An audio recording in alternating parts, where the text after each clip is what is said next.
Waba wibaza kaminuza 10 za mbere mu Rwanda muri uyu mwaka wa 2025? Ese urifuza gukomeza amashuri yawe muri kaminuza ariko ukibaza aho wahera wiga ndetse n'ahantu batanga ubumenyi bufatika bufite ireme? Iyi ni video y'ingenzi cyane kuri wowe, kandi iyi ni kaminuza cyangwa top 10 za kaminuza 10 ziri mu Rwanda ushobora guheraho wiga. Kandi duheraho dutanga uruno rutonde rwa kaminuza 10 za mbere mu Rwanda zitanga ubumenyi bufite ireme.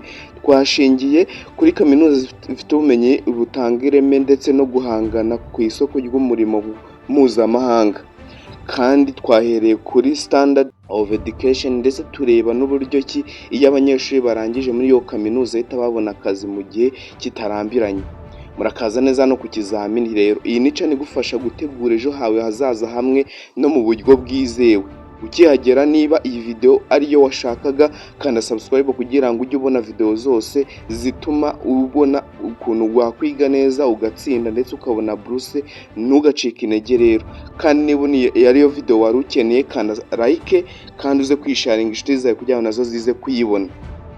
Rero tutarambiranye, reka turebe top 10 za kaminuza zifite ubumenyi kandi zitanga ubumenyi buhangana ku isoko ry'umurimo ndetse abayizemo bakabona akazi mu gihe gito cyane. Ku mwanya wa 10 tuhasanga kaminuza yitwa Mount Kenya University Rwanda. Iyi Mount Kenya University Rwanda yatangiye ndetse ifungura amarembo mu mwaka wa 2010 muri iki gihugu cyacu Rwanda. Iherereye mu karere ka Gatsibo hano i Kigali. Ibikorwa byayo byibanda cyane mu binyabuzima cyangwa health science, ubumenyi bw'ubucuruzi cyangwa ikizwi nka business study ndetse na ICT and education. Irangwa no gutanga amasomo ya buri munsi cyangwa ya nimugoroba ndetse no kwiga mu mpera z'icyumweru. Rero iyi ni kaminuza bashaka kwiga mu buryo bworoshye kandi bufite flexibility. Iyi ni kaminuza iza ku mwanya wa 10. Tudatinze rero tujye ku mwanya wa 9. Ku mwanya wa 9 tuhasanga kaminuza yitwa East Africa University Rwanda. Iyi yatangiye ndetse ifungura amarembo mu mwaka wa 2012. Iherereye mu karere ka Nyagatare naho ni mu ntara y'Iburasirazuba. Ibikorwa byayo byibanda ku bucuruzi, icungamutungo, ICT ndetse n'uburezi. Iyi East Africa University Rwanda ni nziza cyane ku banyeshuri bashaka kwiga hafi y'iwabo, kwihangira umurimo ndetse no guhangana ku isoko ry'umurimo, kuko iyi ni kaminuza itanga icyitwa ICT, uburezi, ubucuruzi ndetse n'icungamutungo. Rero nibona iyo kaminuza wari ukeneye, banza urebe nako kuwa kanze subscribe kugira ngo tuze gukomeza kandi uze kurikinga iyi video nuza kuyikunda. Ku mwanya wa 8 tuhasanga University of Kigali. University of Kigali yatangijwe ndetse ifungurana y'amarembo mu mwaka wa 2013. Ifite amashami Kigali no mu karere ka Musanze mu ntara y'Amajyaruguru. Ibikorwa byayo nabyo byibanda ku bucuruzi n'imari, amategeko, ICT, project management ndetse n'ibijyanye n'imiyoborere. Irangwa no kugira abarimu bafite ubunararibonye mpuzamahanga, dore yuko higishwamo abarimu mu Rwanda, Afurika ndetse no hanze y'umugabane wa Afurika. Iyi nayo ni kaminuza nziza ku banyeshuri bashaka kwiga ICT, project management ndetse n'ibijyanye n'imiyoborere n'amategeko n'ubucuruzi n'imari. Rero ku mwanya wa 7 twashyize ndetse haza ikigo cya 7 hano mu Rwanda cyitwa Institut Catholique de Kabgayi. Iyi nayo yatangiye, ni ikigo cyatangije kandi gifungura ishuri ryisumbuye mu mwaka wa 2002. Iki kigo cyahindutse kaminuza dore yuko cyari ikigo cy'amashuri yisumbuye nacyo gihinduka kaminuza mu mwaka wa 2005. Iyi kaminuza iri mu karere ka Muhanga hano i Kabgayi. Ibikorwa byayo nabyo byibanda ku itangazamakuru n'itumanaho, uburezi, ubumenyi rusange ndetse na filozofiya. Ikindi kandi Institut Catholique de Kabgayi irangwa no gushyira imbere indangagaciro za Gikristo ndetse n'ubunyamwuga. Iyi ni kaminuza rero ko banyeshuri bumfasha gukomeza iby'itangazamakuru, uburezi, ubumenyi rusange ndetse na filozofiya cyangwa guhimba ibitekerezo bishya. Ku mwanya wa 6 haza Kigali Christian University KCU. Iyi nayo yashinzwe ndetse ifungura amarembo hano mu Rwanda mu mwaka wa 2008.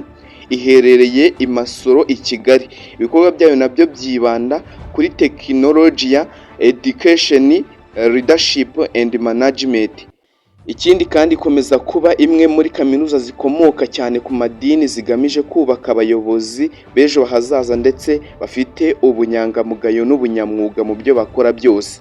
Abashoje muri izi kaminuza bagenda bahabwa akazi ndetse bino bigo bikabashakira akazi hano mu Rwanda ndetse no ku masoko mpuzamahanga.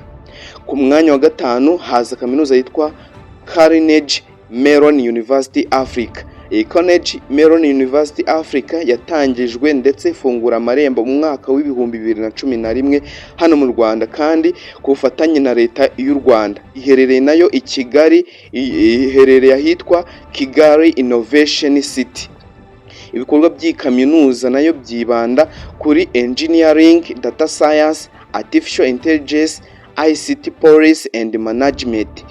Ni imwe muri kaminuza zizewe ku isi mu bijyanye n'ikoranabuhanga rihanitse, aho abanyeshuri biga mu buryo bujyanye n'isi igezweho kandi y'ikoranabuhanga ikizwi nka virtual world, dore yuko bigamo ICT policy management, artificial intelligence, data science and engineering.